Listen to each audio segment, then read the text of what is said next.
முருகன் பக்தர்கள் அனைவருக்கும் அன்பு வணக்கங்கள். என் அன்பு குழந்தையே, உடல் இல்லாமல் உயிர் மட்டும் உன்னுடைய வீட்டு வாசலில் காத்து கொண்டு இருப்பது யார் என்று உனக்கு புரியுமா? உன்னுடைய உயிரான துணை தான் தங்கமே.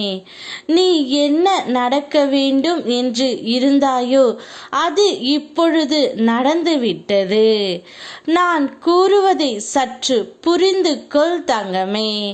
சில பேர் உன்னை கோபத்தை ஏற்படுத்தும் அளவிற்கு செய்தால் நீ கோபத்தை வெளிப்படுத்தி விடாதே.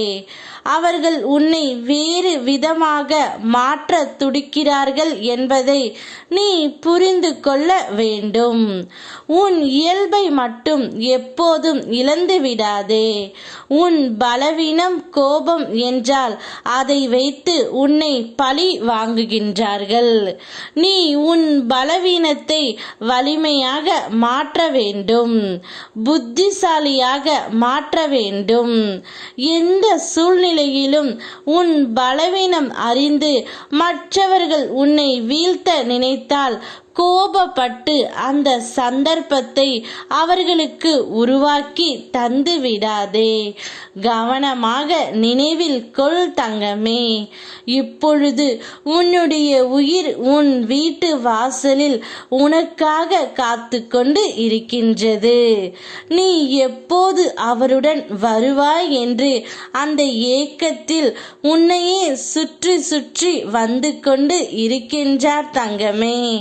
வேலை, குடும்ப பாரம், சுற்றி உள்ள மனிதர்கள் உனக்கு தரும் மிக பெரிய சங்கடங்கள், அதனால் ஏற்படும் பல அவமானங்கள், குடும்ப தேவைகளை பூர்த்தி செய்வதற்காக நீ படும் பாடு, மனதிற்கு பிடிக்காமல் நீ செய்யும் வேலை, விருப்பப்பட்ட வாழ்க்கையை வாழ முடியாமல் நீ படும் அவஸ்தை அனைத்தையும் நான் அறிவேன் தங்கமே.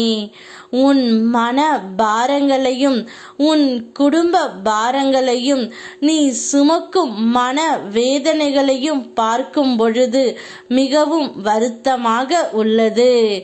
ஆனால் கொஞ்சமாவது நீ உன்னை பார்த்து கொள்ள வேண்டும்.